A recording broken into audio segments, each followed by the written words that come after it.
Good afternoon.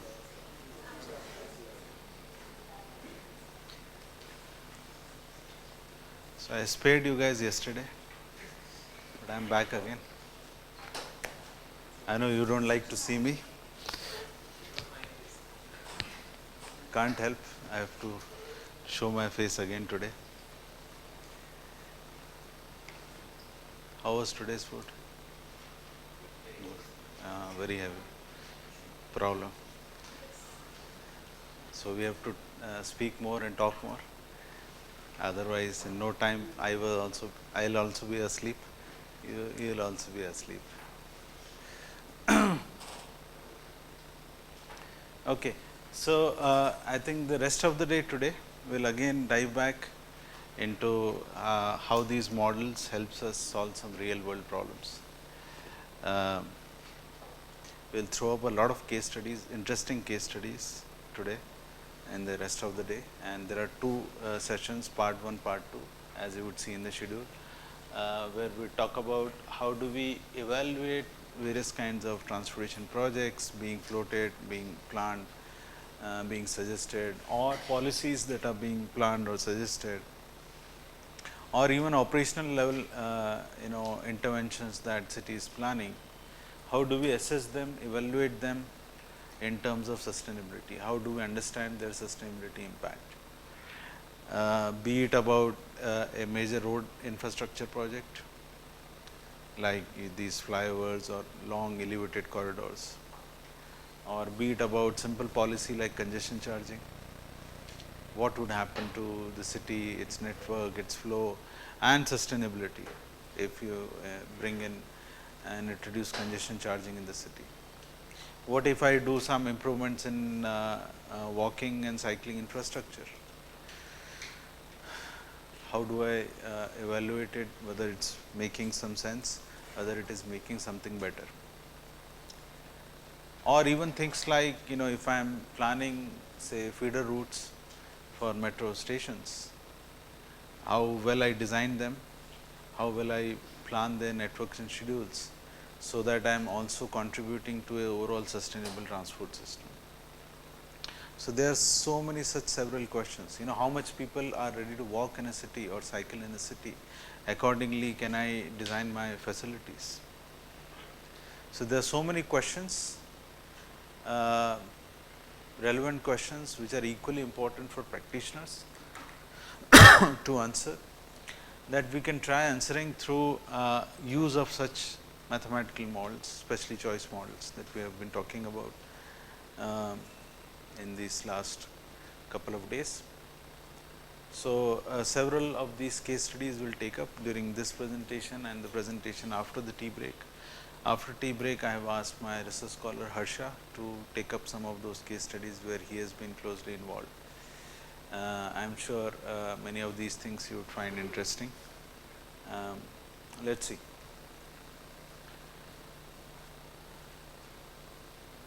Now, when we talk about sustainability and sustainable transport, we can basically think about it in three main dimensions. Typically, it's about environmental sustainability, it's about economic sustainability, it's about socio-cultural sustainability. Any interventions that we try to do, we should try to hit or cover all these three dimensions, three broad dimensions of sustainability. When we are talking about environmental sustainability, it could be things like environmental improvements, environmental integrity, how you optimize the use of natural resources, how do you build resiliency of system, and so on. Oh, I have some more participants to listen to my lecture. Yeah, that's interesting. Good. They are also worried about sustainability. In spite of not giving them food, they are still interested.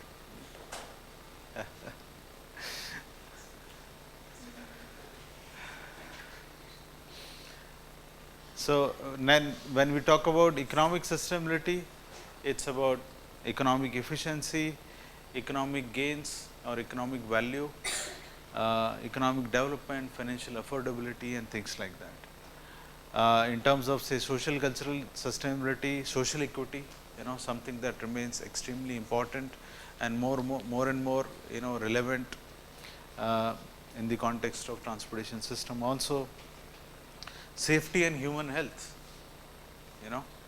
you may bring out interventions in transport system which would make, for example, economic sustainability better by having faster movement and thereby reduced economic cost of traveling, but at the same time you may end up having more accidents, more fatalities, more deaths, which means that you are losing on the social sustainability, human health, safety, human life, which also of course has economic cost. Likewise, your transport system may become faster, but it may result in more exhaust emissions as we are seeing in the presentation on first day, and may contribute to more negative impact on human health. So, that is also important, and then we have been talking about quality of life. So, interventions in transport system should make or should improve the quality of life. So, now when you look at each one of them and we try to connect whatever we do with our transportation or land use interventions, plans and policies. When you do some interventions or changes here, you also change the accessibility. Some land uses become more accessible, some land uses become less accessible. For some people the accessibility increases, for some people accessibility reduces, and so on. So, one thing that happens because of the enhanced accessibility is its contribution to regional economic development. On the other side, as you change the accessibility, maybe with certain mode the accessibility is better, with certain modes it is not, it then enhances the mode choice because you are enhancing certain parameters of your utility function, correct. So, it would enhance your mode choice, which would then result in changes in the vehicle miles traveled, would then result in traffic congestion and its impact on traffic congestion, which would then have impact on total time spent in traffic. And if that happens, it impacts the welfare, the user welfare, how much time you are able to spend on your own creative activities, how much time you are spent on for your family or for other things that you would like to do, and so on. Likewise, when you look at this, the mode choice and its corresponding impact on vehicle miles traveled, both of them would also then enhance the travel cost. For some the travel cost may improve, for some the travel cost may not improve, which would then have impact on affordability. So, together these things would then impact the economic efficiency. Yeah. When you look at in terms of environment, again when you do some transportation land use plans and interventions, on one side it impacts the mode choice, other side it impacts the land consumption, because you are changing the land use pattern. When this happens, you have impact on resource use, and with this enhancement in mode choice, it would also impact the vehicles mile travel, the traffic congestion.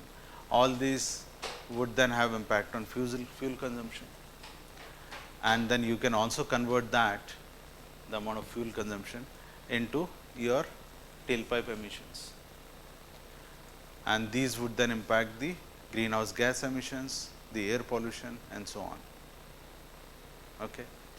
So, that is how your transportation interventions would impact the environmental sustainability. When you look at social factors, again when you do transport land use plans and policy, they would enhance access to various things, activity centers, major services, open spaces, and so on, and would have impact on accessibility. Accessibility would impact the quality of life. Again, these change in accesses to different land uses would impact mode choice, VMT, traffic congestion. more vehicle miles traveled would also have impact on the number of fatalities happening and thereby impacting safety. With air emissions and the tailpipe emissions, noise pollution and other things being impacted, it will then impact the human exposure. When human exposure happens, you have human health impact as well as you have equity related issues to emission exposure. Maybe certain sections of the city or the society are more exposed to those pollutants as compared to others. As you will see on the last day tomorrow when we will talk about adaptation, you would also see that there is a inequitable impact of climate change implications on certain sections of the society. For example, flooding, which we are talking about today in many parts of the country, slums and low income households are typically habitated in areas which are low lying, where other developments have not happened or not allowed because they are low lying or because they are on lake bed or something else. But in this situation, when you have urban flooding, you would see that those localities get flooded quickly. So, there is a inequitable share of impact of climate change on certain sections of the society. Yeah. So, there are these equity issues also. So, these impacts of emission exposure, human health, safety, equity of welfare changes, etc., quality of life are the social impacts that you see from your transport and land use intervention. So, this is how what you do with the transportation system or land use changes have impacts on these three indicators or three pillars of sustainability: economic, social, environment. So, with this background, let us go into the case studies, and predominantly I am going to talk about these three. First one is sustainability impact assessment of congestion pricing in CBD of Bangalore city. Other would be how do we arrive at some distance guidelines for developing NMT infrastructure in the city, mainly walking and cycling. How do we use data for the city, for a city, to come up with such guidelines which then becomes handy. For example, tomorrow you want to understand, within what distance of a metro station I should focus on cycling and walking infrastructure improvements. Within what influence zone of mixed land use I should focus on these NMT infrastructure improvements or policies. In what area of a neighborhood I should concentrate on these improvements. Where should I put my bicycle lanes? Many cities are struggling with these questions, and because of not having a better scientific based guidelines on these distances, we end up doing things which does not get successful, which gets negated. You see more of negative effects, and in the end the authorities say, look, it does not work, we are scrapping it. Yeah. So, how do we arrive at more scientific guidelines for NMT infrastructure improvement, and then how do we evaluate those interventions in terms of sustainability? So, the first one is at the policy level, first case study. The second case study is more at the infrastructure level, project level. And third, we will discuss how do we arrive at metro feeder bus routes and service frequencies, which also enhances and improves sustainability. So, how do you design them, keeping sustainability as a key parameter in your optimization? So, this is more at the operational level. So, I am actually taking three case studies at policy, at project level, infrastructure level, and at operational level. So, let us go one by one. The first case study is about congestion pricing. If I introduce congestion pricing in the CBD area of my city, how does I evaluate it in terms of sustainability? So, it is a paper published in Case Studies in Transport Policy. You can refer it for full reference. Motivation of course comes from the fact we have our national urban transport policy, we have been talking about it, how and what kind of thrust it has. What we do not know effectively is how the principles that are laid in these national urban transport policy, the kind of interventions that they are suggesting and so on, how are they addressing these three pillars of sustainability, how well and how much they are addressing these three pillars of sustainability. Those kind of assessments or evaluation framework are not much in the literature. And we do not have a quantitative model, a sustainable transport model to assess or see how sensitive various transport policy changes or project interventions are to these kind of to the measures and these three pillars of sustainability. So, what we have tried doing in this work is we have tried developing a model that quantifies sustainability. We call it as Composite Sustainability Index, CSI. Okay. The idea is to capture the indicators of these three pillars of sustainability: economic, social and environment, that I talked about, in a quick and comprehensive manner, so that and use it or demonstrate how this kind of model can be used to evaluate various transport policies and projects. Essentially, there are three components in this methodology. First is developing a framework of this Composite Sustainability Index, okay, and a core mode choice model, which basically makes this Composite Sustainability Index sensitive to the proposed interventions with respect to transport policies or projects, so that we can evaluate them, see their impact on how it changes the mode choice and corresponding the vehicle miles traveled and so on. So, the aim in this methodology, and the third is we have used AHP, because when you are developing this Composite Sustainability Index, you need to weigh different indicators and different and weigh them and put weightages one over other. So, the aim is to determine the variation in this Composite Sustainability Index, CSI, occurring as a result of implementation of a policy or a project, and it is a function of indicators derived from all the three pillars. Now, this is like a more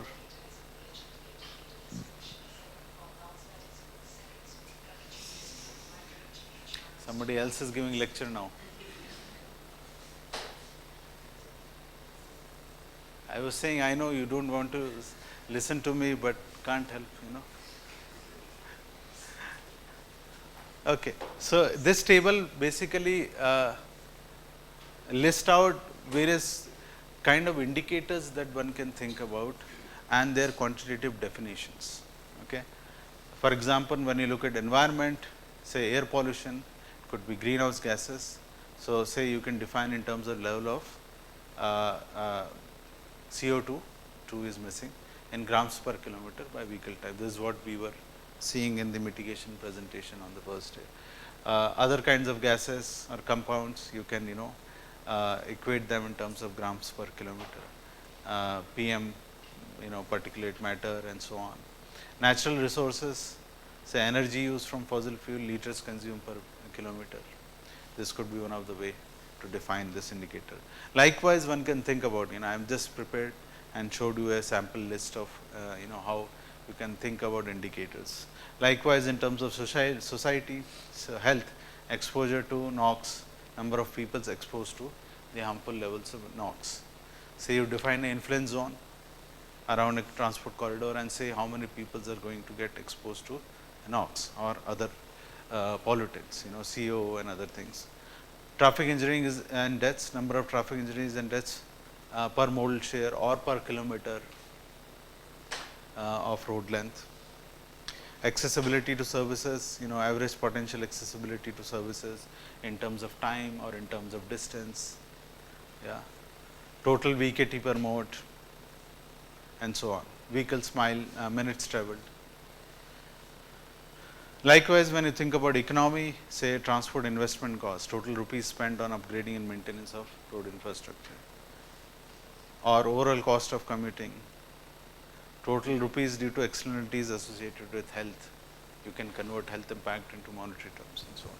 So, these are some sample indicators that I am throwing that we can think about when we are trying to use them to evaluate transport policies and projects. Now, one thing that we have to keep in mind is that when we are, and especially when we are trying to quantify, we need to have indicators which are in some way sensitive to some or the other travel parameters, because that's only, then only we can include their impact in quantifying sustainability and so on.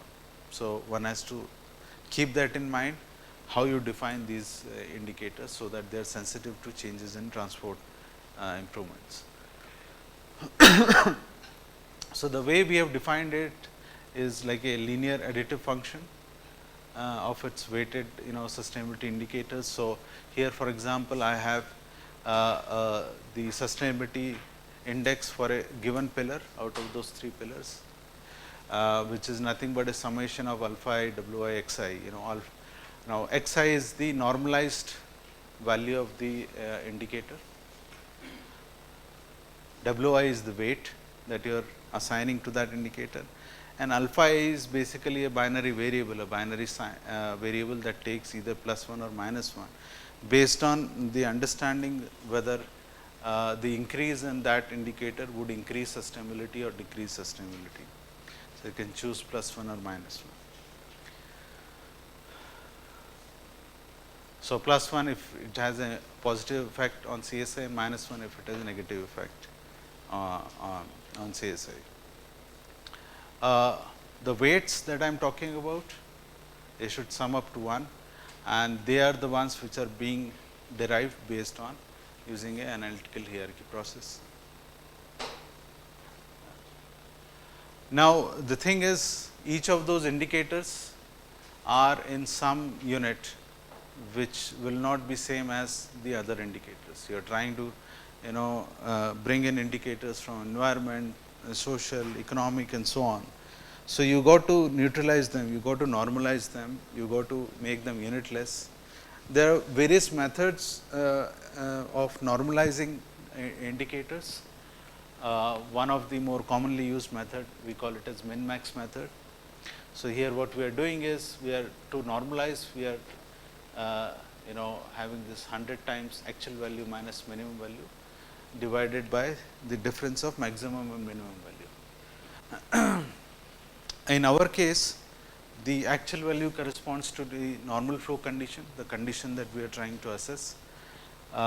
The minimum and maximum values are with respect to free flow and congested flow condition. So, the indicator value when there is a free flow, indicator value when it is a extremely congested condition, and actual value when it is a normal flow condition. So, that is how we normalize the indicators. So, once you calculate the sustainability index for each of these pillars, you add them, and this you calculate for each link. Okay. Each link you do this calculations, add it over, you get the complete CSI, composite sustainability index at a given link, and then you sum it over all links, you get the CSI over the network. So, that is how we have defined it, and as the way the construct is and the definition is, higher the value of the CSI implies better sustainability. Okay. That is how we have defined it.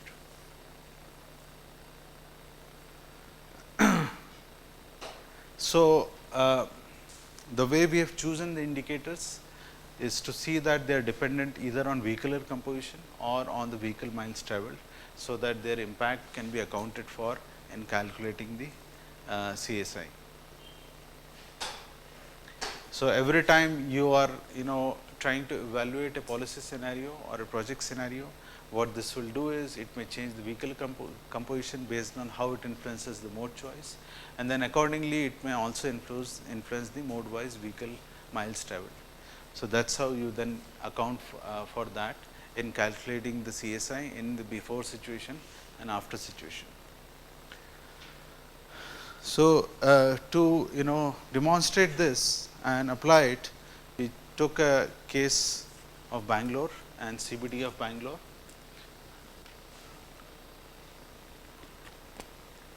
And we look at a policy of introducing congestion charging. Now, this is something that our officials in urban local body or politicians always get baffled, always doesn't know what to do, and every time somebody comes with this kind of proposal that look introduce congestion charging in this area, maybe this will help, or somebody comes and say ban parking on these areas, restrict movement of personal vehicles on these areas and so on. The moment you do that and say that, the local businesses will say, oh look, you are going to affect our businesses will die down, will lose business and so on, please do not do it. Every time you try any city where officials try doing that, they face these kind of resistance. Now, of course, again question of democracy. Yeah. So, politicians, unless they are reasonably sure, even if they are strong minded, but they do not have data, they do not have understanding as to how this would pan out, how this will impact. Unless you do not give them that understanding, they would always be skeptical, not ready to implement these kind of policy interventions. And we see that in most of our cities, you try to introduce this, tomorrow 100 people will stand and say, oh, why are you doing ban parking on these streets, businesses will say, oh, our customers will not come. Yeah.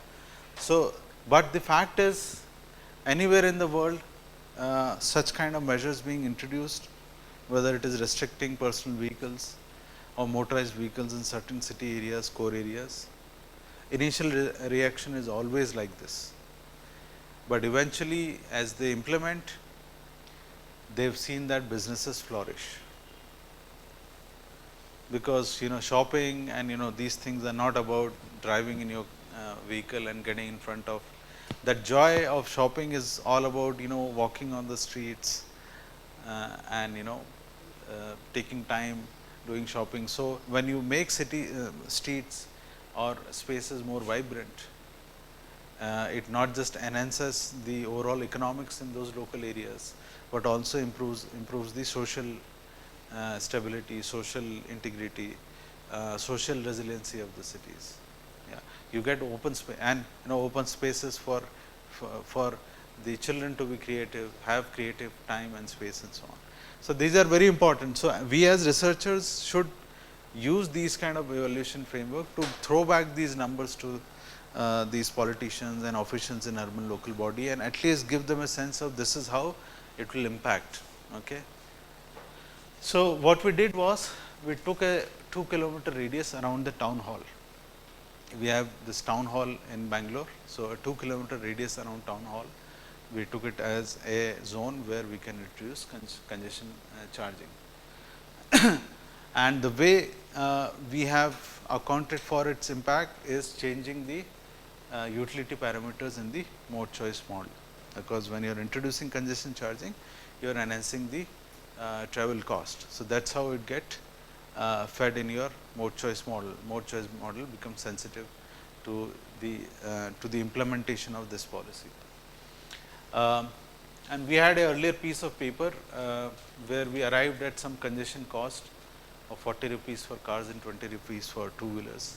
So, we use that as, one can of course try anything, you can just take 100 rupees or 1000 rupees and just, when you have a simulation model in place, when you have a evaluation framework in place, you can then run any kind of scenario. So, but for us, we needed some basis to, so we took this as a cost that we had come out from our earlier paper as a congestion charge. So, we introduced congestion charge on cars and two-wheelers, 40 rupees for cars and 20 rupees for two-wheelers. And we used a MLL, multinomial logit model, to evaluate the impact of introducing this congestion charging on how the utility parameters changes, and we took all these modes into our mode choice model, and all these utility parameters in the mode choice model. I will straight away come to some of the results. So, you can see the total distances travelled by different modes before congestion pricing and after congestion pricing. It increases a bit for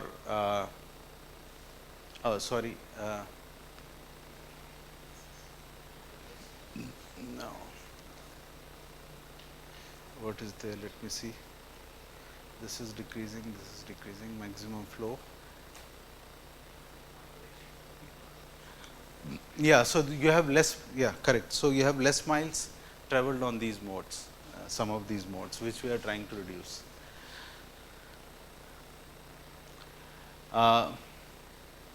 These were the parameters that we, indicators that we used from these 3 pillars, whatever, also based on what data we could we had in hand. And these are the normalized values of these indicators. This is before introduction of congestion pricing, and this is, after introduction of congestion pricing, the normalized values of these indicators. Then we estimated the sustainability index for each of these pillars before and after the pillars, as well as total CSI before and after. Now, what we are still to do, and it is all a work in progress, is basically calibration of the CSI value in terms of what value is good, what value is bad, or what value is excellent. So, the way we have used the CSI is basically for comparative analysis. So, whether your interventions improve the CSI value or not. If at least that we can demonstrate, it still helps us or help the urban local body people understand that yes, introducing this measure would improve something, would improve the sustainability. So, in this case, what we see that about a 1.7% increase in the CSI value. Now, how much of that matters to us, how much of that is really quite substantial, is something that we have to still research and understand. We have to calibrate this into or classify the CSI value into what is the absolute value that does not make a good sustainability, what is the value that makes a excellent sustainability, and so on. But still demonstrating this, we have showcased that there is a improvement in the sustainability due to introduction of congestion pricing, say in a 2 kilometer radius of CBD. This is at least a good decision support for anybody who is trying to take a decision whether I should go about introducing this or not. And we could see from the tables that there is some level of decrease in the distance travelled by these modes due to the introduction of congestion pricings. So, what these results also indicate the necessity of providing adequate public transport facility to successfully implement this congestion pricing, because the basic premise is that if you are restricting certain mode users to go to certain areas, you also need to provide alternatives, attractive alternatives. Otherwise, it is very difficult to keep those kind of interventions going, becomes difficult to implement. Sometimes there is backlash and so on.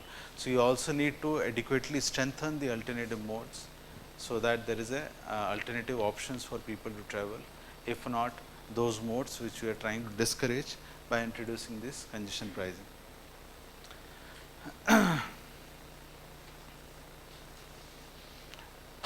I have already discussed these. Yeah.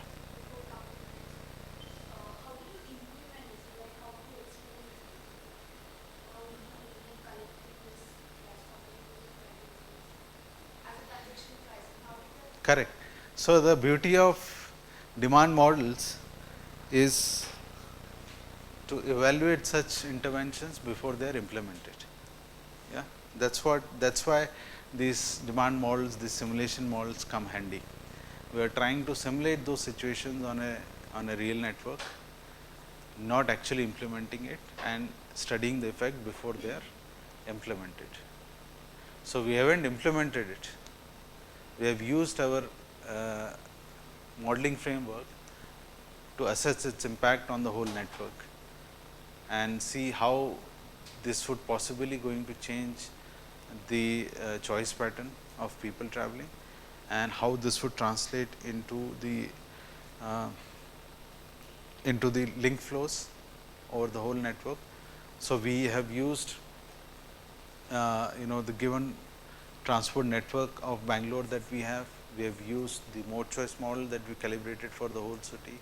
We use the traffic assignment model to assign the flows onto the network, and then estimate how much kilometer are changing for different modes after we introduce congestion charging. So, we have not implemented it, but we have simulated its impact using. Correct.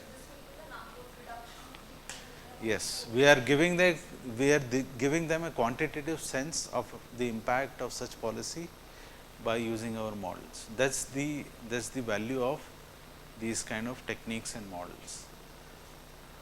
So that you can help a decision maker understand that, look, this is how it's going to pan out once you introduce this.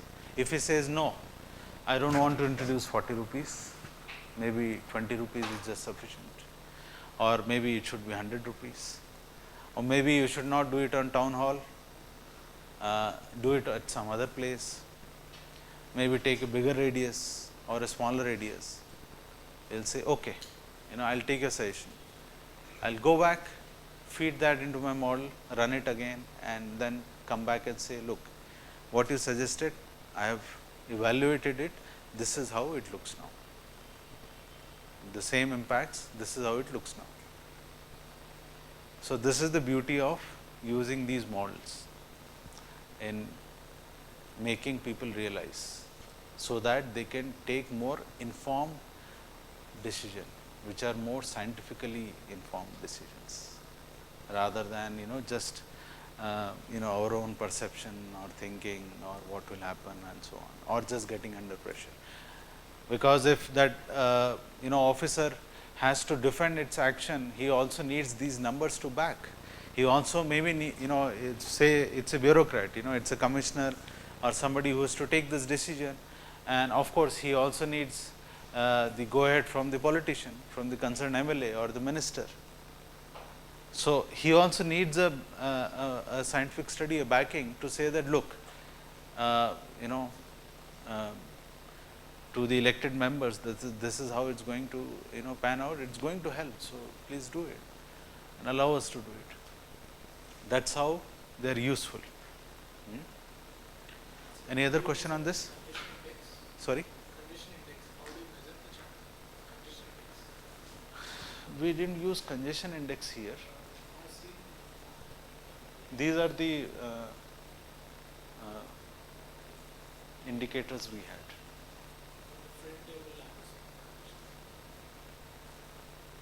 Which one? Here? Where is congestion index?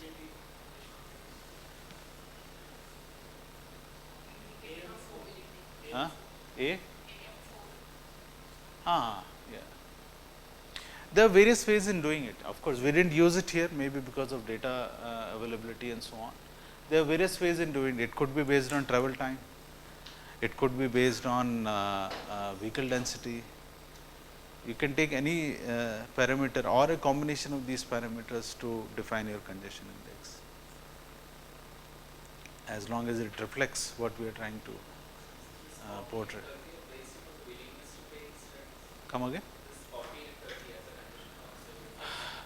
There's actually a paper we published in this Research in Transport Economics, where we did some economic analysis of, say,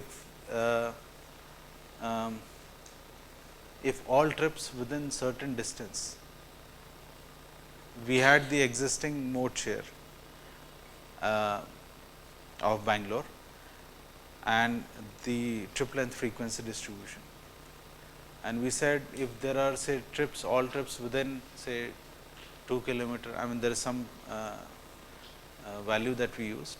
If all those trips shift to walking and accordingly for this many distances to cycling, then what would be the economic gain and loss for different users. So, within that we had also calculated, to arrive at that the economic gains, we also calculated the economic cost for different modes. So, we use those as a, you need some basis, I mean you can just take a arbitrary value also, but you need some basis. So, we use that as a basis. Any question on this part?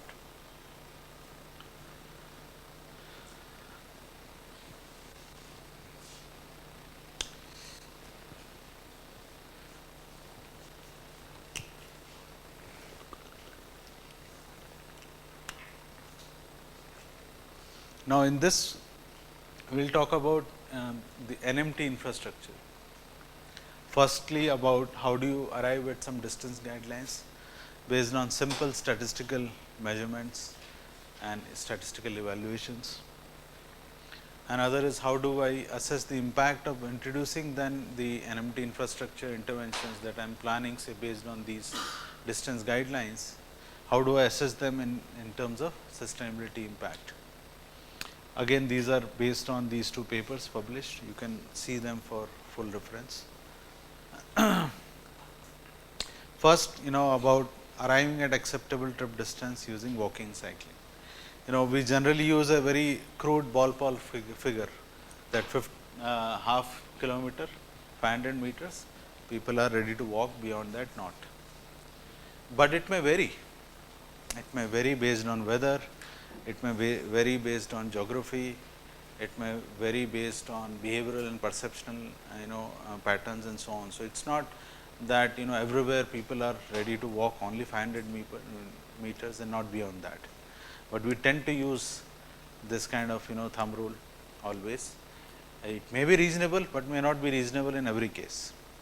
So, it is always good to have a more clear understanding of how much people are ready to walk or cycle. If we have that information, that is a useful information for us to have to think about what extent of interventions I need to do in certain areas, in certain locations, and so that my interventions are done more scientifically and there are greater chances of they being more successful, correct. So, the first thing we have to work out is how much people are ready to walk and cycle. So, this was actually a work, both of these works I have done with my earlier PhD student Dr. Rahul T.M. In fact, the previous work also he is one of the co-authors. He is now assistant professor in IIT Roper and these were part of his PhD work also. So, here the objective was to develop the NMT distance guidelines for Bangalore, taking Bangalore as a case study. And once you have this knowledge, it can then help us decide policies for location of settlements, distances for which infrastructural facilities are required. These are useful things, for the bureaucrats and technocrats in the practice to know. What is this acceptable trip distance? Pretty simple. The acceptable distance gives the maximum distance after which an NMT user would prefer a faster mode of travel. So, there is a cutoff distance beyond which you will then shift to a faster mode, a motorized mode. That is simply the acceptable distance. So, what we do is we classify NMT trips as main trip or access trip. So, we did this because your acceptable distance for NMT as a main mode may be different and as access mode may be different. Okay. You may prefer going a little longer distance for walking as a main mode, that means up to complete end-to-end journey, whereas you may have a different distance preference for using walking as an access mode to another mode. So, we looked at both separately and determine the factors influencing these NMT trip distances and the division of factors influencing trip distances into subgroups, do some simple statistical analysis and see whether there are significant differences of these acceptable trip distance among those subgroups, or should I use a single value for those subgroups? So that then you will at least have the subgroup wise or group wise acceptable trip distance values. Again, as Chandra was emphasizing when he was talking about writing papers, is that your paper doesn't need to have a methodological contribution every time. It could be as simple as using simple statistics, but what is that new knowledge and new information that you brings out? That makes all the difference, and how do you position it? Okay, that's very important, and we have published these works in very good journals with simple statistical analysis, because you are bringing something really useful, new knowledge, and have demonstrated how this can be used for influencing transport policies and infrastructure interventions.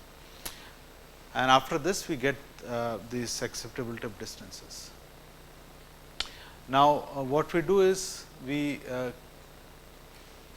create these cumulative frequency plot for distances traveled by respondents using NMT.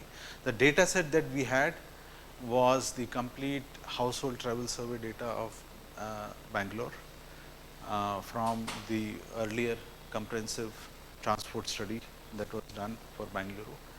That data set we used to arrive at and extract information about the NMT users and their distances. So we create these cumulative frequency plots for distances traveled by respondents using NMT either as main mode or as access mode. Fit it with most fitting theoretical distribution, because you will not have all the points to, so you need a theoretical distribution. And then using that theoretical distribution determine the acceptable distance, which is located at a point where the variation of the slope of this cumulative frequency plot is negatively maximum. Okay. So you take that turn where you suddenly see a sharp decline in number of people using the NMT mode. That is the tipping point we say we take. It is not the simple average, okay. It is a cumulative plot, and where you have the maximum variation in the slope of this cumulative frequency plot to a and where it is negatively maximum, you take that as the point where we estimate the acceptable trip distance. So from the result that we get, this is acceptable distance for walking as main mode. So again, as you can see, we have done different kinds of groupings to see how whether they have different values or not, and whether they are significantly different or not. So these are based on that analysis and groups where there are significant. So purpose, for example, if you take work and school, you have 930 meter for work and 860 meter for school as the acceptable walking distance as main mode. Okay. Age wise you see 45 or more and less than 18. So earlier we derived different values, we did this pair T test, but we found that there was no significant difference in those two categories. So there is a single value for them, 859 and 935 for the age group between 18 to 45. So younger people and older people are ready to walk less as compared to middle aged people also who are probably in working age or college going. Within gender, we again say females are ready to walk lesser as main mode, walking as main mode as compared to male. Based on education level, owning motor vehicle, yes or no. Those who do not own the vehicle have a larger acceptable distance and goes beyond. So you can see, these values are much beyond this general value of 500 meters that we use. And these now again this data set is not stated choice. Okay. See, when you do and calibrate mode choice models, there are two types of data sets that we can use, either revealed preference data or stated preference data. Revealed preference basically reveals your existing preferences an existing travel pattern, whereas stated preferences basically tells about how you would react in a given hypothetical situation. Okay. The data set that we have here is the revealed preference data. That means, this is based on the actual travel pattern. Now, so it is, so essentially what this means is, it is based on the existing level of service that you are giving for walking and cycling. So, it does not take into account the impact that tomorrow if you improve the level of service of walking and cycling facilities, how these acceptable trip distance values may change. It may certainly go higher. Okay. So, this is more pessimistic estimate, I would say. It is based on the present conditions, okay, but still useful, still useful. Now, how do we make use of these? I mean, I will go further and discuss more about it, but how do we make use of this kind of information? For example, localities where you have schools, you know how much distances people are ready to walk. So, you know the distances within which around the school, then you need to improve your walking and cycling infrastructure. In localities where there are, for example, more female workers, more workforce participation of females, you then have to think that no, they can't walk much, their acceptable trip distance is lesser. So, that helps them, helps people think about how do you bring the interventions. CBD and outside CBD, within CBD 750 meters, outside CBD 923 meters. So, you again have a clear understanding based on area, type of area, what extent, geographical extent of interventions you need to do to bring more people on walking as main mode. This was the highest value for employed and non-employed. Employed people are ready to walk up to 1.3 kilometers. Beyond that, they are not ready to walk and they would take a higher mode. Now, this is acceptable distance for cycling as main mode. Unfortunately, we hardly had any data about cycling as access mode in the household travel data. So, we could not evaluate that. So, here you would see for work purpose, people are ready to cycle up to 2.1 kilometers, school 1.7. Again here, you did not find a statistically significant difference between these age groups. So, you have a single value for them. So, employed people are ready to walk up to 2.1.2 kilometers. Likewise, we then got results for walking as access mode, okay, not as main mode, access mode to some other mode, bus or metro or whatever it be. And this is how it looks like. So, for work and school, again here in this case we did not got a significant difference. So, there is a single value 714 meters as your acceptable distance to walk as access mode. What we got was 750 meter as the maximum for those who do not own vehicle.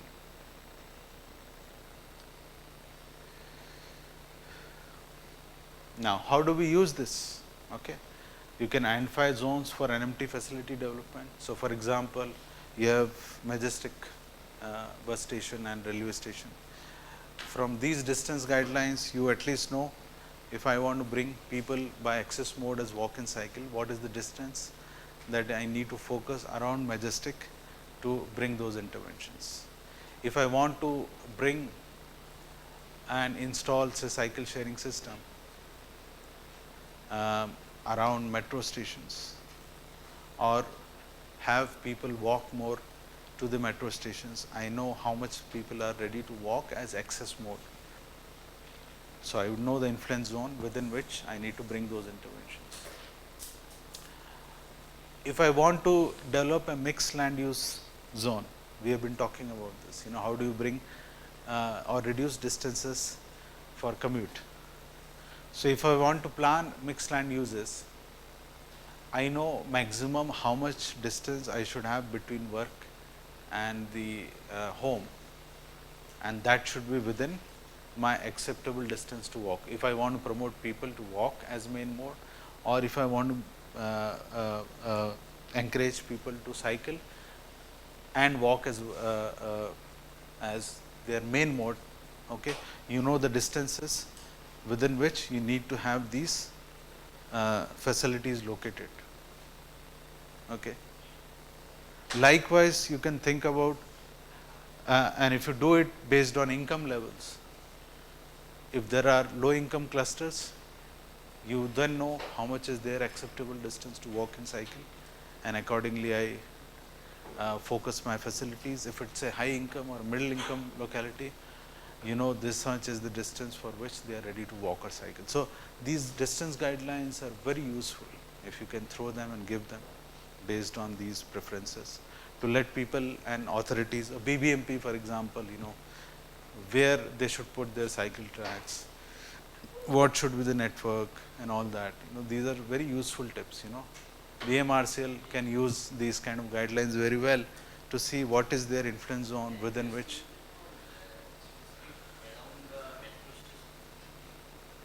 So, as I said, this is based on the CMP data, household travel survey data. So, wherever walk and cycle are access mode, they are either access to the bus stop or to metro station. Yes, yes.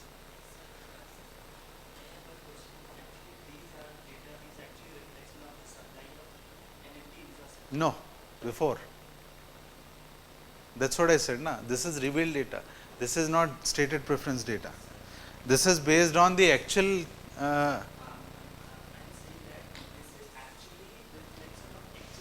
Yes. Yes.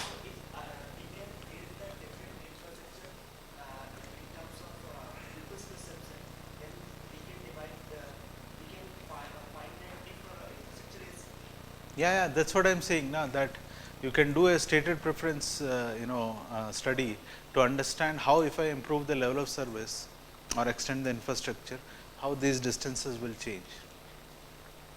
So, that also you can do. As I said, this is a more pessimistic assessment.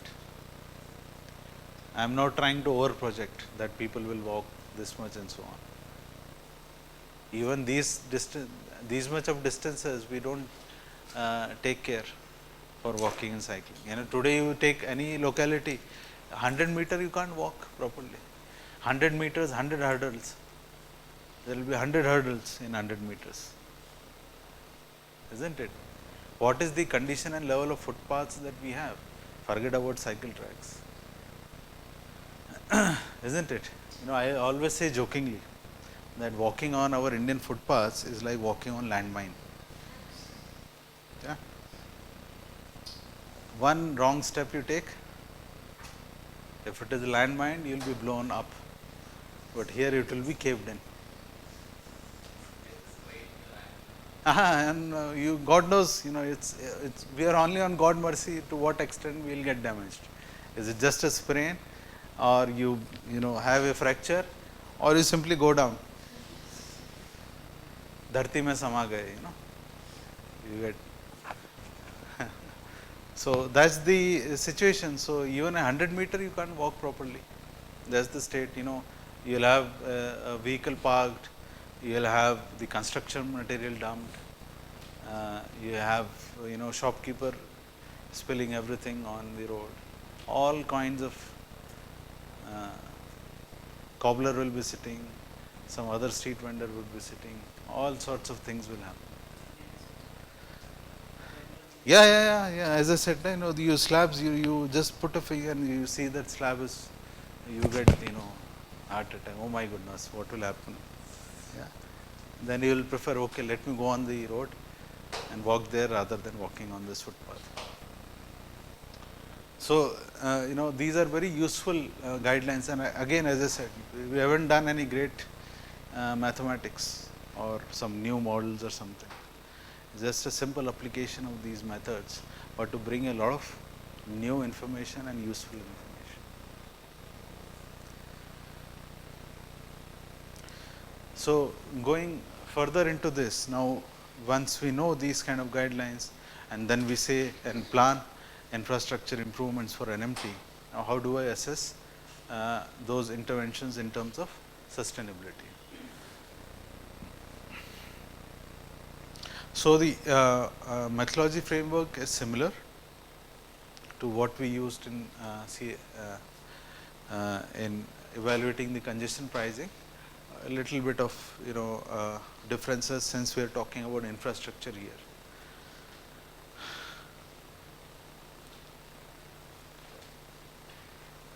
So, we have used a linkage based framework here. We have arrived at some descriptive indicators and how they are explained by certain explanatory indicators. The explanatory indicators are two, either change in number of vehicles or other is change in vehicle miles traveled, and from there we arrive at more descriptive indicators. So, the objective of this work was to evaluate the sustainability impact on providing NMT infrastructure and identify areas where you do these interventions and assess their impact in terms of sustainability. Again, they have not been implemented.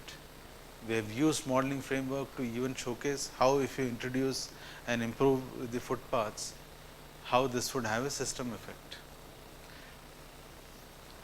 So, this is the methodology.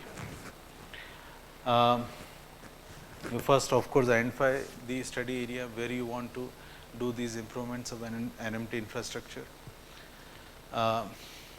Determine and have a mode choice model which also includes the NMT modes for the study area, so that the changes in the NMT infrastructure would get reflected in the utility parameters of the NMT modes, and accordingly it would reflect the changes in mode choice.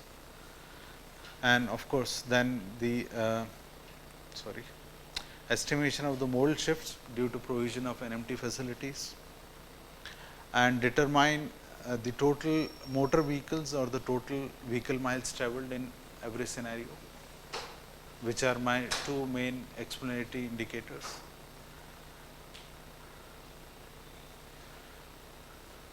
Then I also, since I have to eventually evaluate the sustainability, I would also try to identify variables that measure the economic benefits of providing an NMT infrastructure, the cost imposed by these variables in per vehicle kilometer or in per vehicle units, because these are my two explanatory variables. Calculation of the economic benefits, estimation of cost, then also impact, assess the other indicators.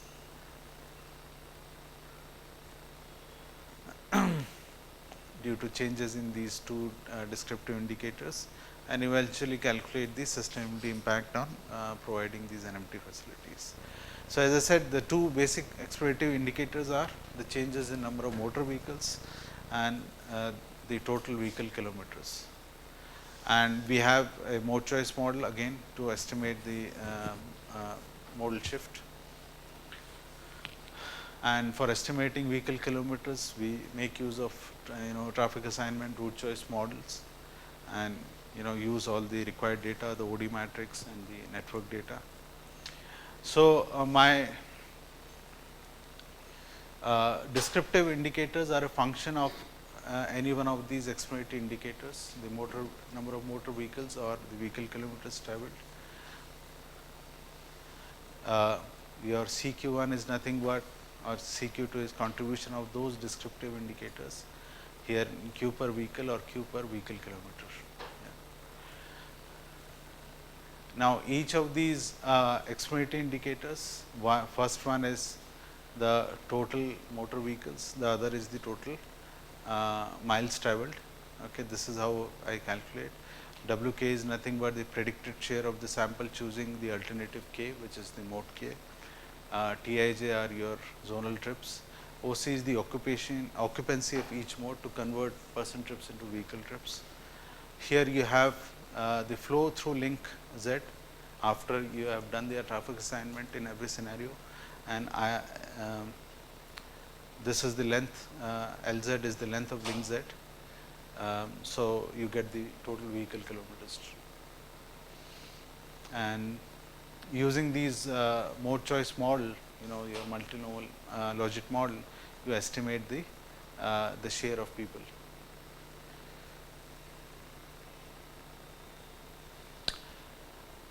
And then once you have that, you get the total composite sustainability index as a function of these descriptive indicators and the weightages and the alpha values, same way I have described earlier.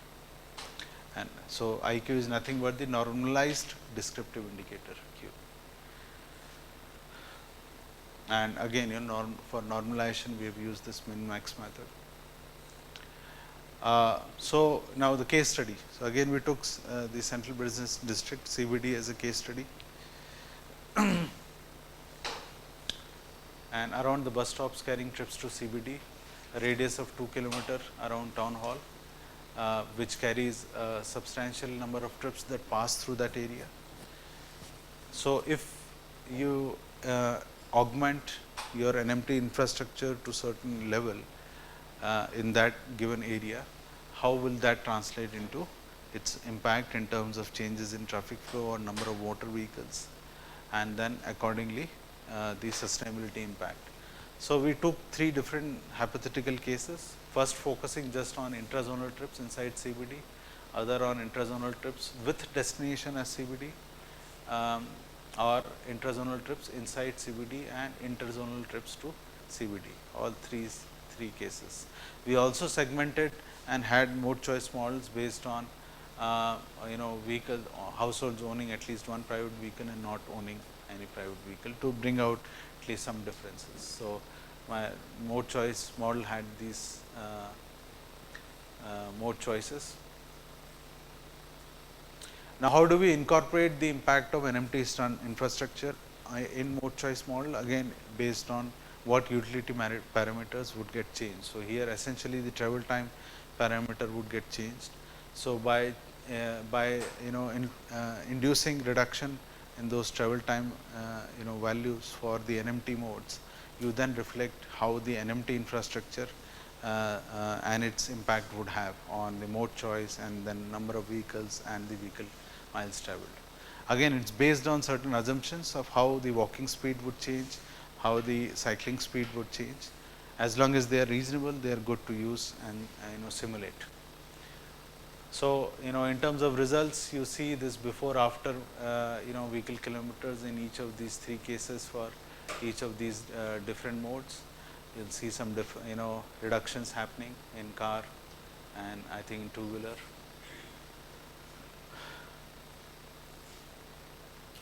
Yeah. Okay. Case 2 also it reduces.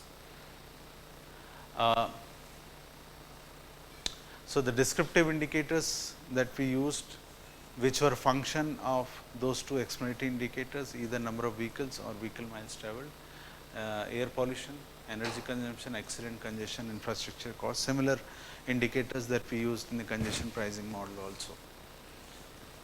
And this is how then we have indicator, weighted indicator values.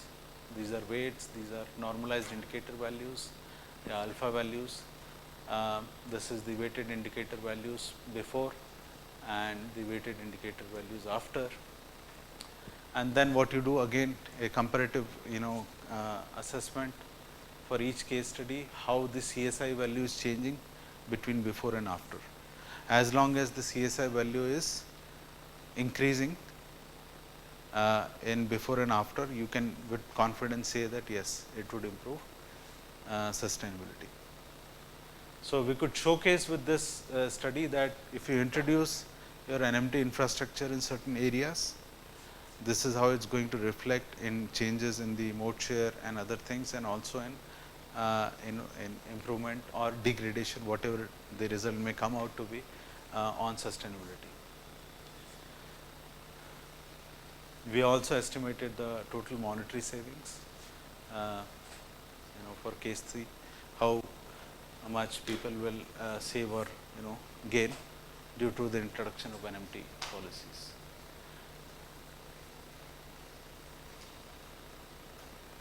Yeah.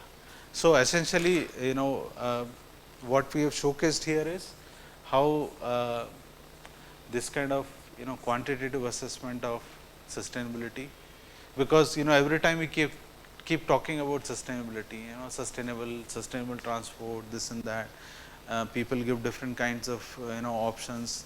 Okay, do this, maybe this will be better, do that, maybe this would be better. Now you have a evaluation framework where you can evaluate anything that people are saying and give them understanding whether this would be better, that would be better, or a combination of this and this would be better. It's not that you have to try one policy at a time, as we had showcased in the mitigation presentation on the first day. You can try the bundles and evaluate their combined impact, so that 2 plus 2 is not 4, but maybe 5 or 6. Yeah.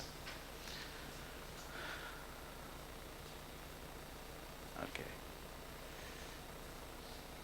Any questions on this second part? Yeah.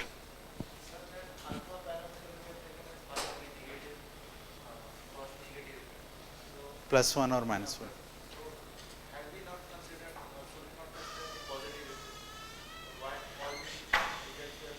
Well, so the idea of that defining alpha is whether this would, that indicator, whether the increase in that indicator value would improve sustainability or would degrade sustainability. So, that is how I am using this minus 1 or plus 1. So, if a increase in that indicator value increases sustainability, then I will use plus 1. If increase in that indicator decreases sustainability, then I will use minus 1.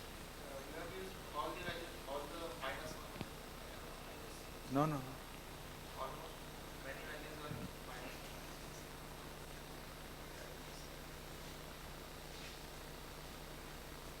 Let me see.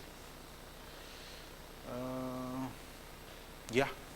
So, for example, if we increase in the air pollution NOx, it should be minus.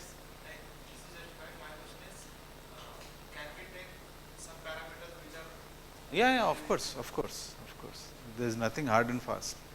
Eventually, there are certain things which if they get decreased would improve sustainability, or there will be certain things which if they increase would improve sustainability.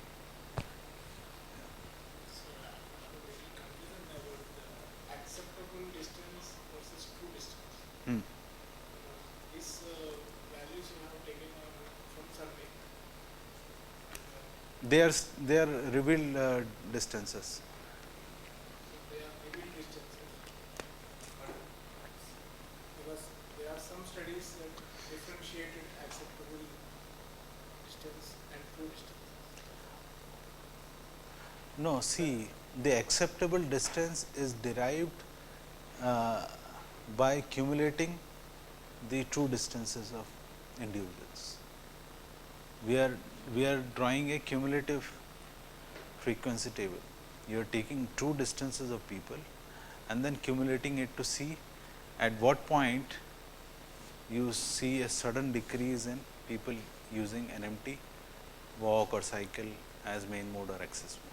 That's where you put up your definition of acceptable trip distance for walking or cycling as main mode or access mode. So, it is based on the true distances that people are traveling. You can read the paper, it is in transport geography. Any other question? Okay, let me take the last part.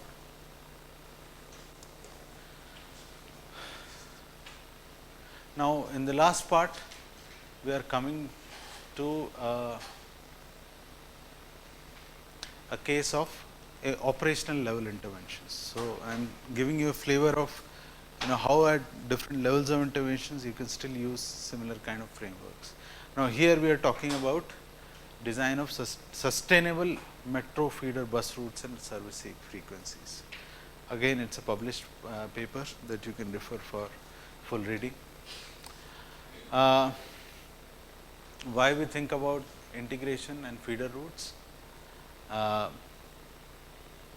because if different public transport modes are competing with each other, they are duplicating their services, it results in more uneconomical operation, increase in the total journey time, transit agency loses the ridership.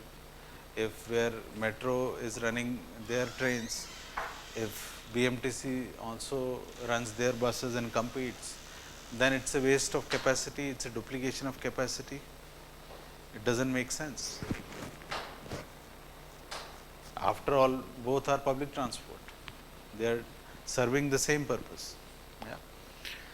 So, integrated approach becomes very important, and one of the aspect of integrated approach is integrating and having feeder systems to bring people to a higher capacity mass rapid transit system. And these integrations can occur at various levels. We can have it at institutional level, operational level, physical integration. At institutional level, for example, we are talking about a single operator running different public transport modes, something that you see in many countries. In India, we still have to see that. Hopefully, we should have one day buses and metro systems and suburban trains run in Bangalore by a single organization. That's the best way, because then the organization is not interested or bothered about whether my bus is making profit separately or my metro is making profit separately or my suburban train is making profit, as long as the system runs efficiently and makes profit overall. Okay. So, that is why institutional integration is important. Operational integration, where you integrate the routes and schedules so that the commuter, we as passenger, gets a more seamless experience, because every transfer you are adding, it adds to a discomfort level, to a disutility. Every transfer is like adding a disutility in your utility function. So, unless you make a seamless experience, you would end up seeing higher disutility for using public transport, and so more people will still continue to use or will keep shifting towards personal vehicles. Third is physical integration, where you create physical facilities for a seamless transfer or a seamless integration. For example, you have a platform where, say, on one side your BMTC bus arrives and on the other side you can take the metro line, or when you have metro transfer stations, you have one side one line coming, one other side other line, you just get down and get in. Professor Meghna was also showing a photo yesterday about physical integration, where that is a photo from Darmstadt, a small city in Germany, where you have a scheduled transfer planned between a metro line and a bus line, and they arrive at the same time. You just get on from the light rail and tram and get into the bus, or vice versa. So, those kind of physical integrations. In this paper, we are talking about the operational integration, basically the feeder routes and how do you integrate them and have coordinated schedules, so that your transfer times are also minimized. For a more clear understanding, what do we mean by feeder route? So, if you have a metro station, you would have an influence zone, okay, within which you would say, which is again something that you can derive from those acceptable trip distance that we talked about.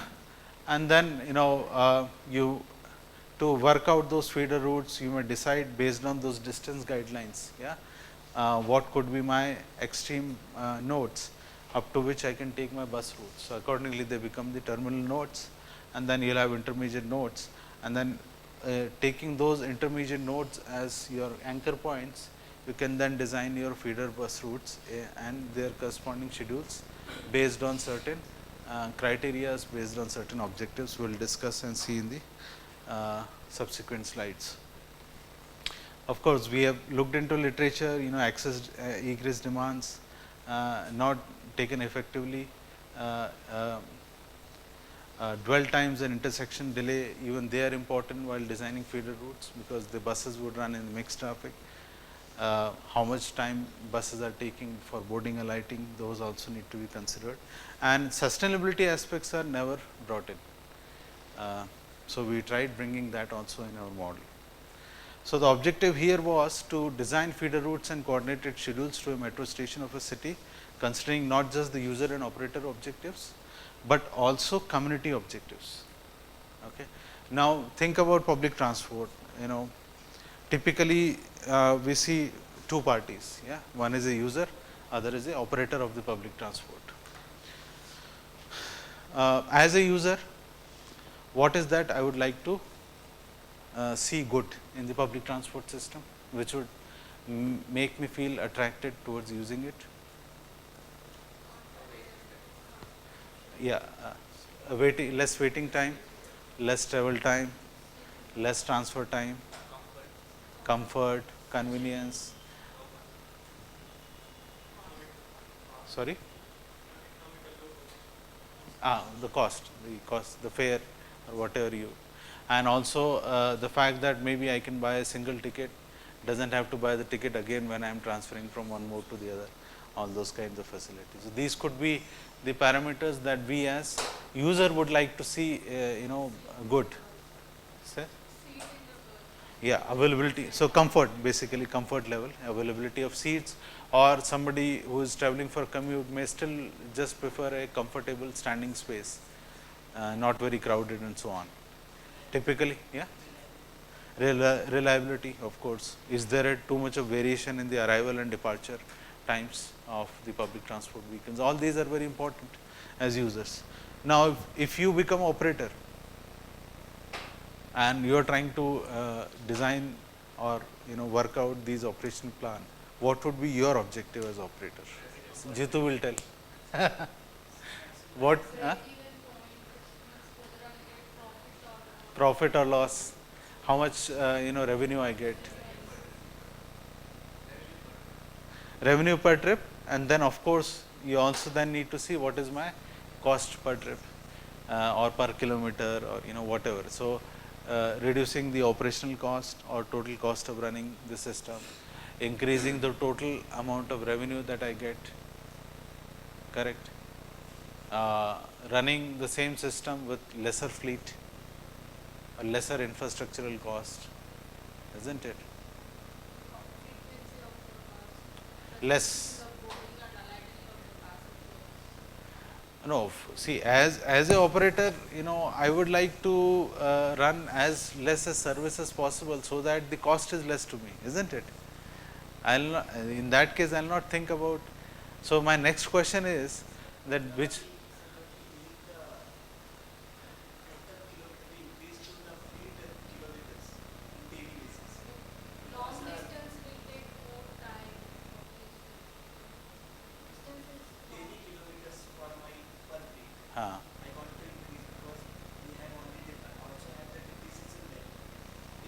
So, no, I would frame it a little different. It is not just increasing the daily kilometer, it is increasing the passenger kilometer, isn't it? Increasing the passenger kilometer is more important, correct? Jitu bhai, all these things. Anything else that you think about? Yeah. Now, if you think about these objectives, some of them may look conflicting. Which of them would look conflicting between user and operator? What I want is conflicting is with what Jitu wants. I'm pointing finger at Jitu because he is from operator. Which one of them would look conflicting? Yes, ma'am. Yes, frequency and waiting time. As a user, I want a more frequent service so that my waiting time is less. But as an operator, he wants to run less frequent services so that his fleet size is reduced. Operating cost and fare. Okay. Yeah, fare charged. Yeah, correct. So as a user, I would like to see fares to be as cheaper as possible. We would like to see that everybody can afford it. But as an operator, he would like to gain as much revenue as possible. So he would like to have higher fares. What else? Comfort. We were talking about comfort. The seating space or comfortable standing space. From an operator point of view, they would like to pack as many as people. Many smaller cities where we have these buses, private buses. What do? They'll keep standing at one bus stops and they'll keep us. Aajao. As soon as you have more people, he'll say, sir, पीछे थोड़ा पीछे जाइए. Those who are already in bus, they'll keep pushing you. Go inside. He'll pack as many people as possible, isn't it? That's what the operator wants. Even now also, it's not a critique, but if you have to travel Bangalore metro during the peak hour, yeah, those who find it difficult, you can complain with Jitu. He is there. He will receive all your complaints. Huh. But you are accommodating more. I mean, in your peak hours, people don't get find space to even stand, isn't it?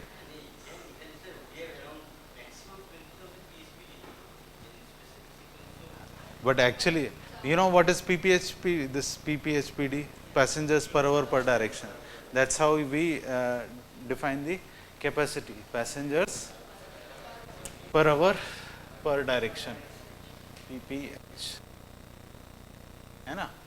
So he is saying, Jitu is saying their capacity presently is about 20,000 passengers per hour per direction. This is what maximum they can carry. Okay, but when you actually look at system level capacity, to what extent you can get metro, it can go up to as high as say 69 to 70,000 ppHBD.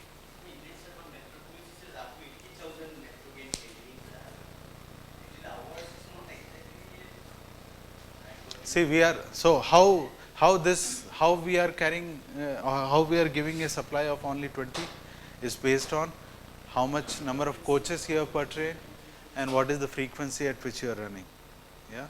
So there is a huge scope. So because we are presently offering a much lesser capacity of the system, you see the crowding levels much higher. So on one side, it is optimizing the operator's cost, but it is compromising the user's cost, which is the comfort. Now, if you want to make the system attractive, if you want more car users to come onto the metro, would they come in such situation? Again, it's utility. What utility is metro giving me versus, you can clearly see the mathematics, and that's why we are still not seeing our public transport systems in our cities making that level of impact in reducing congestion. Correct. So this is how we see the user and operator cost, and some of them are conflicting in nature. The third party becomes the community. The user objectives that we talked about are individual users objectives. There are certain things that you can gain as community. For example, what is the improvement in sustainability, overall sustainability in the city? What is the improvement in quality of life, health impact, or total reduction in air pollutants? These are all community level objectives. So that becomes a third party, okay, which is combined objectives, combined gains for the community. So what we did was, we used the CSI, Composite Sustainability Index, as my community objective. Now most of the literature that you talk about on the routing and scheduling of public transport system primarily focuses on user and operator objectives. They hardly take community objectives. So we tried showcasing how community objectives can also be brought into your optimization problem, and you can solve these operational questions of routing and scheduling of public transport systems.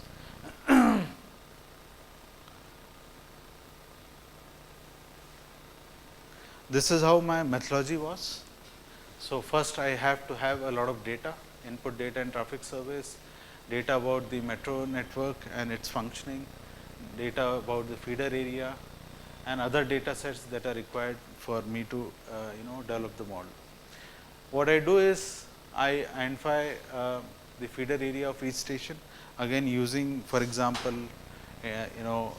references from these acceptable distances for walk and cycle, or by buses. Of course, for buses the acceptable trip distance would be even higher to access a metro station. Once we do that, we then first identify an initial route set. So it's a optimization problem that I formulated, where you first extract the initial skeleton of roots, and then do iterations to arrive at a optimal set of roots and frequencies. After this initial root set, I run this k shortest path algorithm. Basically, I try to generate more possible options of root configuration to then do some mix and match and arrive at my optimum configuration for the feeder route of buses for a given metro station. Now, what I have done is, in the past literature, one of the assumption that they take is the demand is insensitive to these operational changes. But what we did was we make the demand also sensitive by using a mode choice model. So that in your iteration, we are also then looping a mode choice model to every time when you come up with a set of routes and frequencies, I change the utility parameters and see how the mode choice would change. So, accordingly my OD wise mode choice. Now, here OD is 1 to many and many to 1, metro station to feeder area and back and so on. So, so I use these models to keep having that impact reflected in the change in OD matrix and assigning it on the network, so that I have the demand. Now, I take a bi-level optimization problem. In the upper level, I minimize the total cost, the user and operator cost, and at the lower level, I am maximizing the CSI. I am doing this bi-level because in one case I am minimizing, on other case I am maximizing. And then use some termination criteria. I can keep doing this, but once I reach a termination criteria, I stop this optimization algorithm and extract the optimum feeder routes and schedules. So, as I said that it is a bi-level optimization problem. In the upper level, I have user cost, I use waiting time, in vehicle cost and transfer cost, and the operator cost is in terms of vehicle operating cost. And my primary decision variables in this optimization problem is the route number and the frequency, what route numbers I am choosing in the optimum configuration, and the frequency of running the buses on those chosen routes. So, this is the mathematical representation. You have waiting time cost, and in each case you have the coefficient that basically turns each one of them into one unit, which is cost. So, I am here using the waiting time cost, here I am using the transfer time cost, here I am using the in-vehicle travel time cost.